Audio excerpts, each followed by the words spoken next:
Om Shanti. Good morning. आज मीठे बाप दादा की 23/11/2021 के महावाक्य सुनते हैं। मीठे बच्चे, इस ड्रामा में तुम हीरो हीरोइन पाठधारी हो।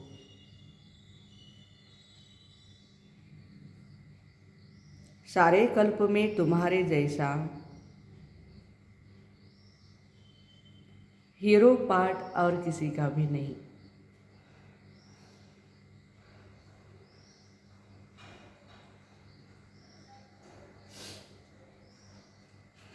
प्रश्न है, मनुष्य से देवता बनने का इम्तिहान कौन पास कर सकता है? उत्तर है, जो फॉलो फादर कर बाप समान पवित्र बनते हैं,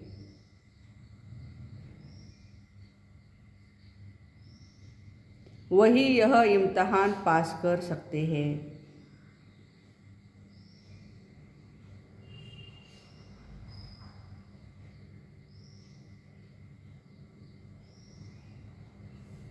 इक्कीस जन्मों का बेहद का वर्षा मिलता है।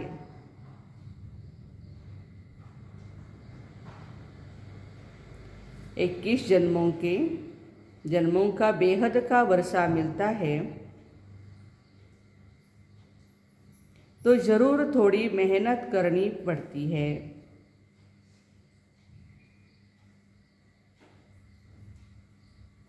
अभी मेहनत नहीं की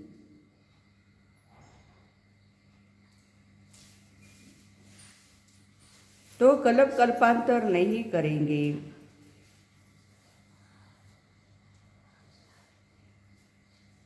फिर उच्च पद कैसे पाएंगे? पवित्र बनेंगे तो अच्छा पद पाएंगे।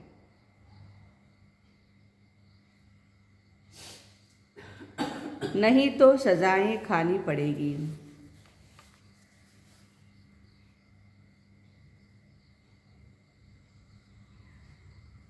मीठे बच्चे, इस ड्रामा में तुम्हारा हीरो हीरोइन का पार्ट है। सारे कल्प में तुम्हारे जैसा हीरो पार्ट और किसी का नहीं। आज प्रश्न पूछा बाबा ने, मनुष्य से देवता बनने का इम्तिहान कौन पास कर सकते हैं? जो फॉलो फादर कर बाप समान पवित्र बनते हैं, वो इम्तिहान पास करेंगे और अच्छे मार्क्स लेंगे। थोड़ा मेहनत तो करना ही पड़ेगा ना उसके लिए। ओम शांति। मीठे मीठे रूहानी बच्चों ने बच्चों से बाबा सन्मुख बात कर रहे हैं। बच्चे समझते होंगे हमारे साथ बेहद का बाप बात कर रहे हैं, जो सबसे अति मीठा है। ये बच्चे समझते होंगे हमारे साथ बेहद का बाप बात कर रहे हैं, जो सबसे अति मीठा है। बाप भी मीठा होता है और टीचर भी मीठा होता है, क्योंकि दोनों से वर्षा मिलता है। गुरु से भक्ति का वर्षा मिलता है। यहाँ तो एक दो से एक परमात्मा से ही तीनों मिलते हैं, बाप, टीचर और सतगुरु। खुशी भी होती है, 3 in 1। दादी जी पुस्तक पढ़ा है ना। तुम उनके सन्मुख बैठे हो। तुम जानते हो बेहद का बाप, जिसको पतित पावन कहा जाता है, वही मनुष्य सृष्टि का बीज रूप है। वह बीज जड़ होता है, यह है चैतन्य। इनको सतचित आनंद स्वरूप कहा जाता है। फिर उनकी महिमा भी है, वह ज्ञान का सागर है। परंतु उससे नॉलेज क्या मिलती है, ये किसी को पता नहीं है। भगवान मिलना चाहिए, ठीक है, भक्ति बहुत की, भगवान मिले। फिर उसके बाद भगवान से नॉलेज मिल रही है तो लेने के लिए आना चाहिए ना। भगवान दे रहे हैं। वह ज्ञान का सागर है, परंतु उससे क्या नॉलेज मिलती है किसको पता नहीं।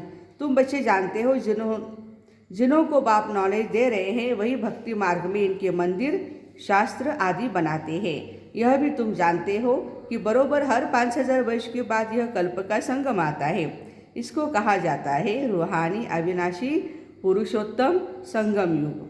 यूँ तो उत्तम पुरुष बहुत ही होते हैं, परंतु वह एक जन्म में उत्तम पुरुष बनते हैं, फिर मध्यम और कनिष्ठ हो पड़ते हैं। यह लक्ष्मी नारायण देखो कितने उत्तम पुरुष है। यह है पुरुषोत्तम और पुरुषोत्तमनी लक्ष्मी नारायण। ऐसा उत्तम दोनों को किसने बनाया? गाया जाता है ऊंचते ऊंच भगवान, वह ऊपर में रहते हैं। मनुष्य सृष्टि में ऊंचे ते ऊंचे यह विश्व महाराजा महारानी हैं। ऊंचे ते ऊंच भारत में राज्य करते थे।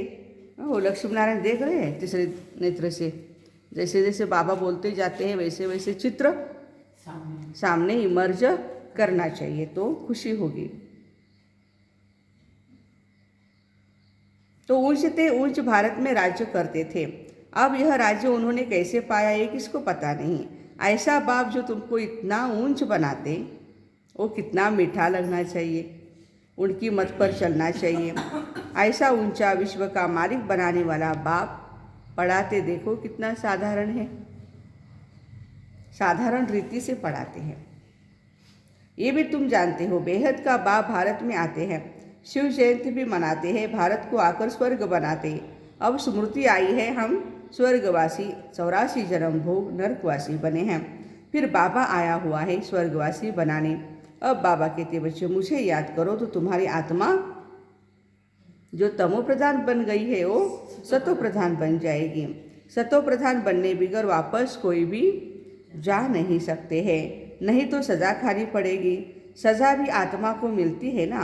गर्भ जेल में शरीर धारण कराए फिर सज़ा देते हैं। गर्भ जेल में शरीर धारण कराए फिर सज़ा देते हैं। बच्चों को बहुत दुख भोगना पड़ता है, त्राही त्राही करते हैं ना, कहते हैं फिर पाप नहीं करूँगा। तुम बच्चों को तो गर्भ जेल में जाना नहीं ना, ये जाना है? गर्भ जेल में नहीं जाना है, गर्भ महल में जाना है। बरोबर, वहाँ गर्भ महल है क्योंकि पाप होता नहीं।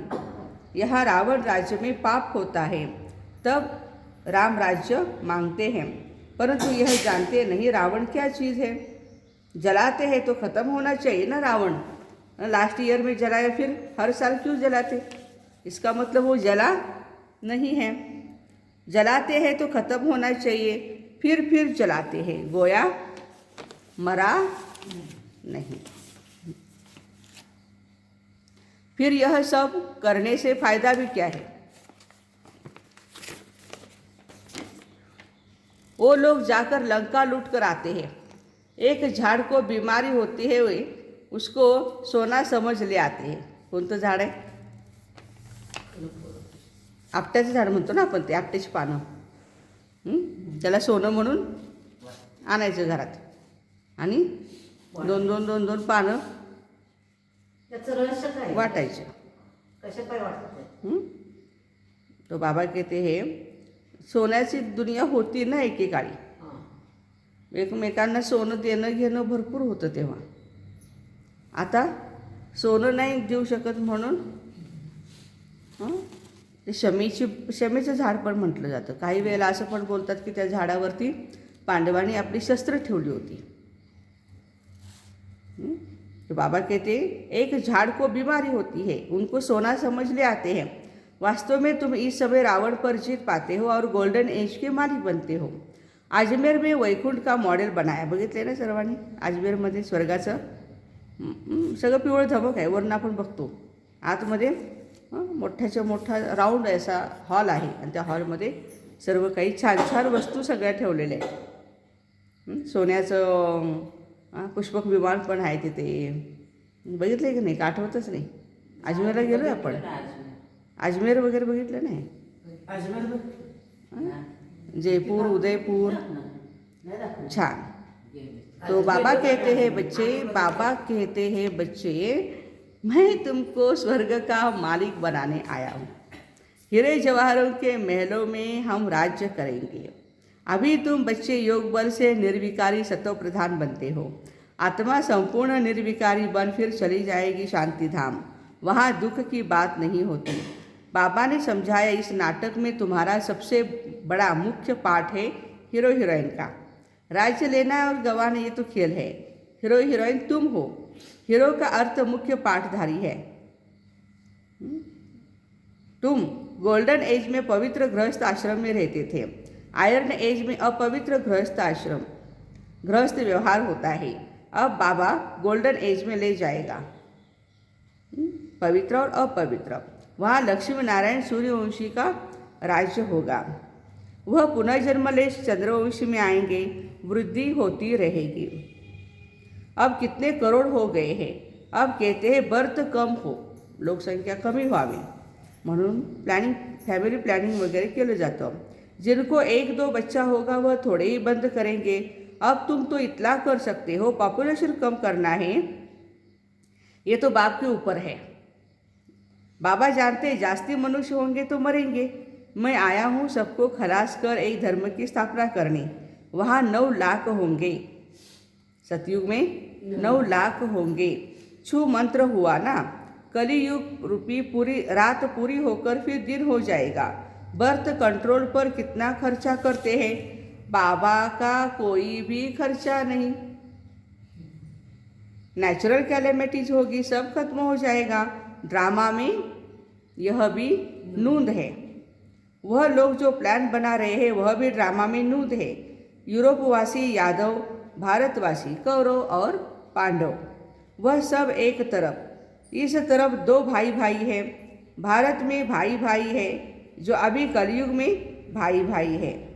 हाँ, तुम निकल आए हो तो संगम पर बाबा कहते हैं कि कलयुग में भी कहते हैं भाई भाई, लेकिन किस अर्थ से हम भाई भाई है ये कोई को पता नहीं। आत्मिक रूप से हम भाई भाई हैं, दैहिक रूप से कैसे हो सकते? एक माँ की गोद से ऐसे थोड़ी पेट से इतने बच्चे निकलेंगे।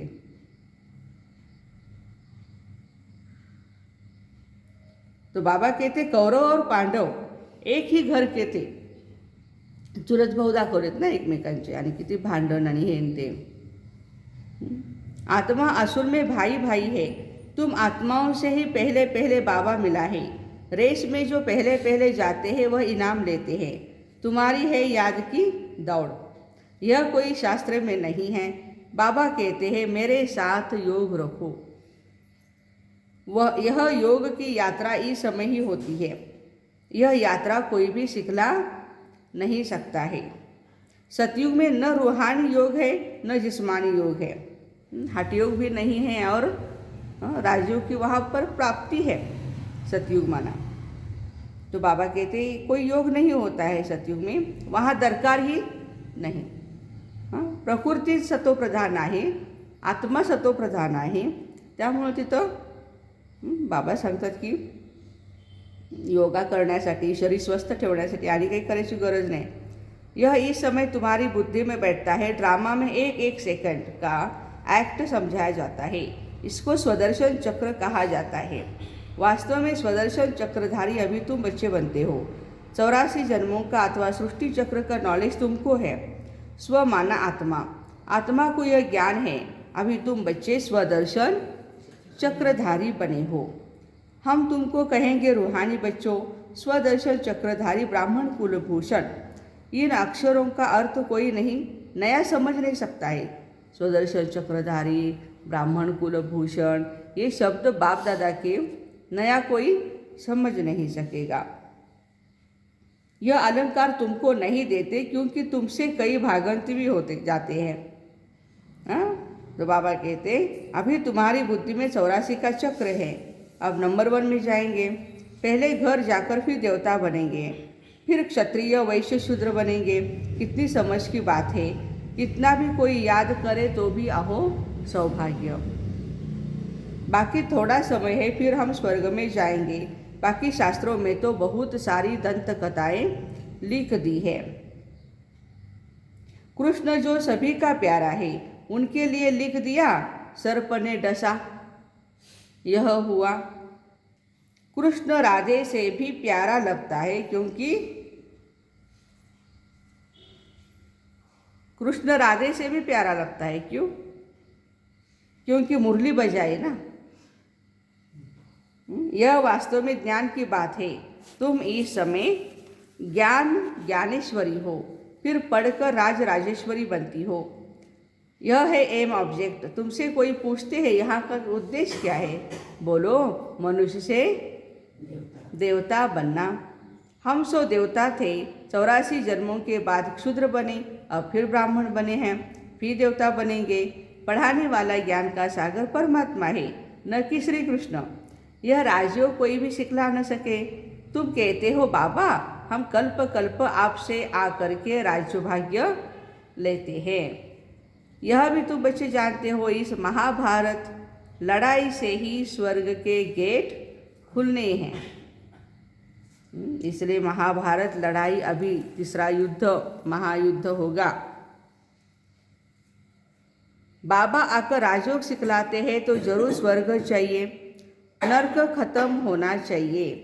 यह महाभारी लड़ाई शास्त्रों में भी है। खांसी आई तो बाबा कहते किसको आई, तो खांसी आई ब्रह्मा बाबा को। अब बाबा पूछते हैं कि किसको खांसी आई, शिव बाबा को या ब्रह्मा बाबा को? किसको आएगी? ब्रह्मा बाबा को। यह कर्म भोग है, अंत तक होता रहेगा। मना शिव बाबा ब्रह्मा बाबा कि शरीर में आते हैं, फिर भी कहते हैं कि उसका कर्म भोग वो ही भोगे, मैं नहीं। अंत तक चलेगा, जब तक संपूर्ण बन जाए फिर यह शरीर भी नहीं रहेगा, तब तक कुछ न कुछ होता रहेगा। इसको कर्म भोग कहा जाता है।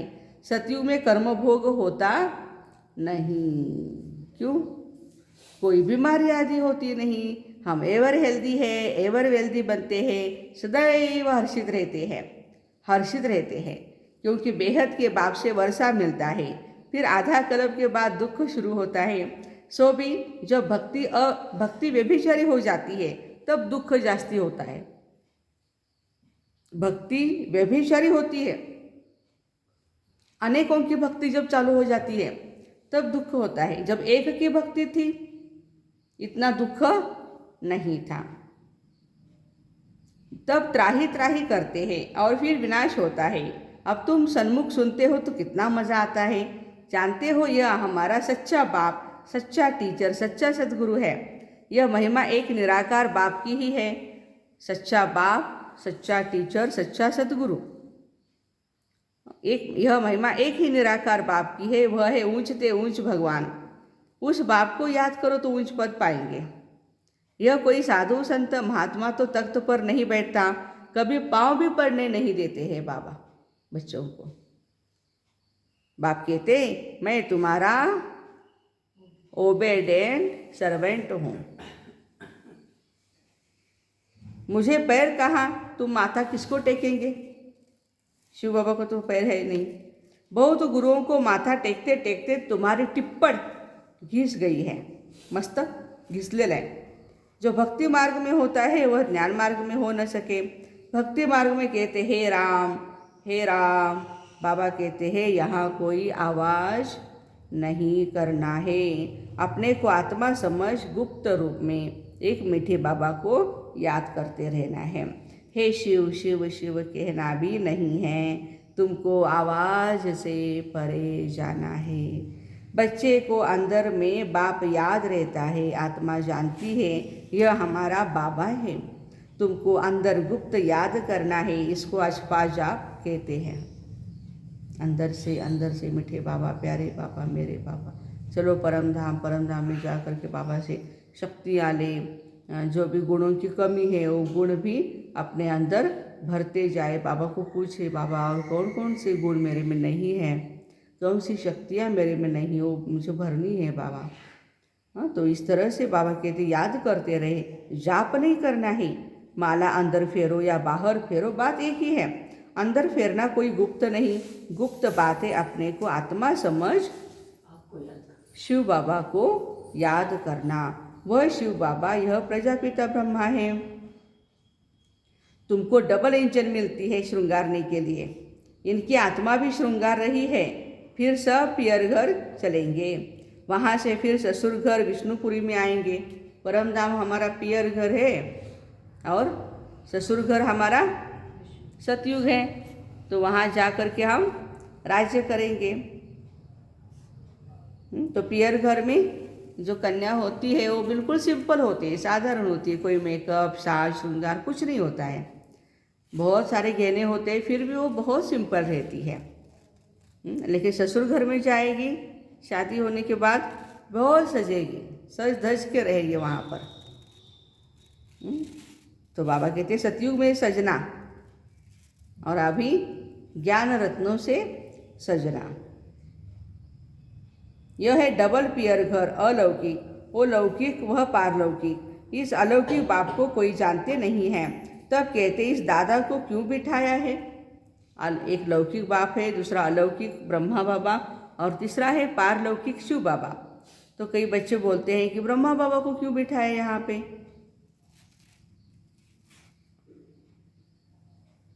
यह किसको पता नहीं, इसी तन में परमात्मा पढ़ाते हैं। यह बहुत जन्मों के अंत में पूज्य से पुजारी बने हैं, राजा से रंक बनते हैं। बाबा समझाते हैं इस तन में मैं प्रवेश करता हूँ, फिर भी किसकी बुद्धि में बैठता नहीं। मंदिरों में बैल रख दिया है, अब शंकर तो है ही सूक्ष्म वतनवासी। सूक्ष्म वतन में बैल आदि नहीं होते हैं। बैल अर्थात मेल, मेल माना पुरुष, भागीरथ को मेल दिखाते हैं। मनुष्य तो बिल्कुल बेसमझ बन पड़े। बाबा कहते हैं रावण ने बिल्कुल ही बेसमझ बनाया। खुद कहते हैं राम राज्य चाहिए। अब राम राज्य तो सतयुग में होता है, कलयुग में रावण राज्य होता है। राम और रावण भारत में होता है। शिव जयंती भी भारत में ही मनाते हैं, रावण जयंती नहीं मनाते हैं। क्यों? क्योंकि वो हमारा दुश्मन है रावण। जयंती उनकी मनाई जाती है जो सुख देता है। अब शिव बाबा आकर ज्ञान सुनाते हैं और रावण पर जीत पहनाते हैं। अब तुम जानते हो रावण क्या चीज़ है, कब आते, एक्यूरेट हिसाब बताया जाता है। ये बातें अच्छी रीति धारण करो, भूलो मत। ज्ञान सागर के पास बादल बनकर आए हो, भर कर वर्षा बरसानी है। शिव बाबा के पास हम मधुबन में जाते हैं, बादल भरने के लिए जाते हैं, भरने के बाद यहाँ आकर बरसाना है। धारणा बड़ी अच्छी चाहिए। यहाँ तुम सन्मुख बैठे हो, वासना आती है हम बेहद बाप के सन्मुख घर में बैठे हैं। ब्राह्मण कुलभूषण भी है, मम्मा बाबा भी है। बाबा हमको टीचर के रूप में पढ़ा रहे हैं, सतगुरु के रूप में साथ ले जाएंगे। वो गुरु लोग ले नहीं जाते। गुरु का काम है फॉलोअर्स को साथ ले जाना। वास्तव में वह फॉलोअर्स भी है नहीं, वह सन्यासी, वह गृहस्थी, तो फॉलोअर्स कैसे ठहरे। तुम शिव बाबा को फॉलो करते हो, ब्रह्मा बाबा को भी फॉलो करते हो। योग में जब बैठते हैं तो बस शिव बाबा ही याद आने चाहिए। और जब कर्म करते हैं तो कर्म योगी बन करके ब्रह्मा बाबा ने कैसे किया, बाबा रोटी कैसे बनाते थे, बाबा साफ सफाई कैसे करते थे, कैसे अनाज साफ करते थे, बाबा बैठकर बाबा शिव बाबा को याद करते, तो वो याद आना चाहिए, है ना। ब्रह्मा बाबा को भी फॉलो किया और शिव बाबा को भी। जैसे यह बनते हैं तुम भी बनते हो। हम आत्मा पवित्र बन बाबा के पास चली जाएंगे। बाबा कहते हैं मामे कम याद करो, सच्चे सच्चे फॉलोअर्स तुम हो। बाबा कहते मैं आया हूँ तुमको ले जाने के लिए, अब ज्ञान चिता पर बैठो तो ले जाऊंगा। सतयुग में लक्ष्मी नारायण का राज्य था उस समय, और सब धर्म शांति धाम में थे। ये बातें बड़ी सहज है। बाबा के फॉलोअर्स बनो, जितना पवित्र बनेंगे अच्छा पद पाएंगे, नहीं तो सज़ा खानी पड़ेगी। जाना तो जरूर है, 21 जन्मों का वर्षा मिलता है, तो क्यों नहीं मेहनत करनी चाहिए। अब मेहनत नहीं की तो कल्प कल्पांतर नहीं करेंगे, फिर ऊंच पद कैसे पाएंगे। यह बड़ा बेहद का क्लास है। एक ही इम्तहान है, परीक्षा। इम्तहान माना परीक्षा। मनुष्य से देवता बनना है। अच्छा, मीठे मीठे सिकिल दे बच्चों प्रति माता पिता बाप दादा का याद प्यार और गुड मॉर्निंग। रूहानी बाप की रूहानी बच्चों को नमस्ते। हम रूहानी बच्चों की माता पिता बाप दादा को याद प्यार, गुड मॉर्निंग और नमस्ते। वाह बाबा वाह, शुक्रिया बाबा शुक्रिया। धारणा के लिए मुख्य सार पहली पॉइंट है, एक बाप का सच्चा सच्चा फॉलोअर बन।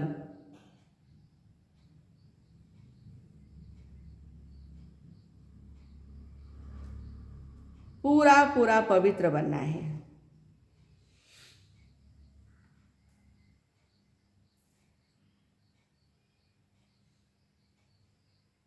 इक्कीस जन्मों का वर्षा लेने का पुरुषार्थ करना है।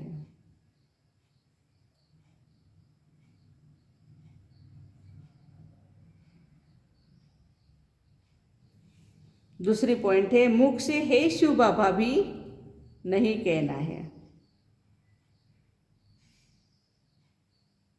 आवाज से परे जाना है।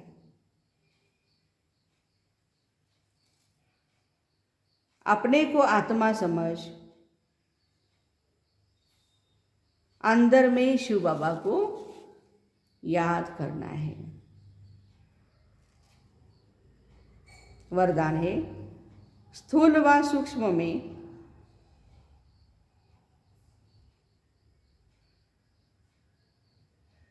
हर फरमान को पालन करने वाले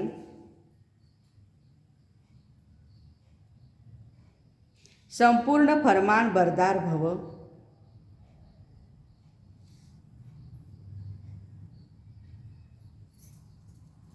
विस्तार है, स्थूल फरमान पालन करने की शक्ति उन्हीं बच्चों में आ सकती है जो सूक्ष्म फरमान पालन करते हैं। सूक्ष्म और मुख्य फरमान है, निरंतर याद में रहो व मन वचन कर्म से पवित्र बनो।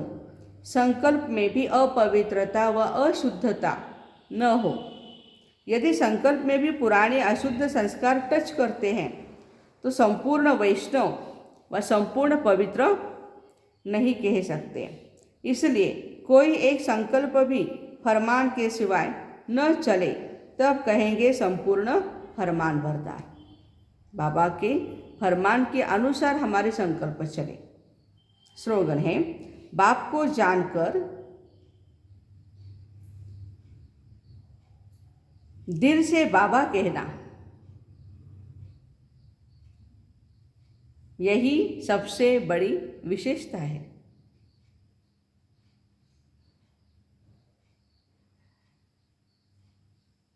बाप को जानकर दिल से बाबा कहना, यह सबसे बड़ी विशेषता है। मेरा बाबा, प्यारा बाबा, मीठा बाबा, दिल से, अंदर से, ऊपर ऊपर से नहीं।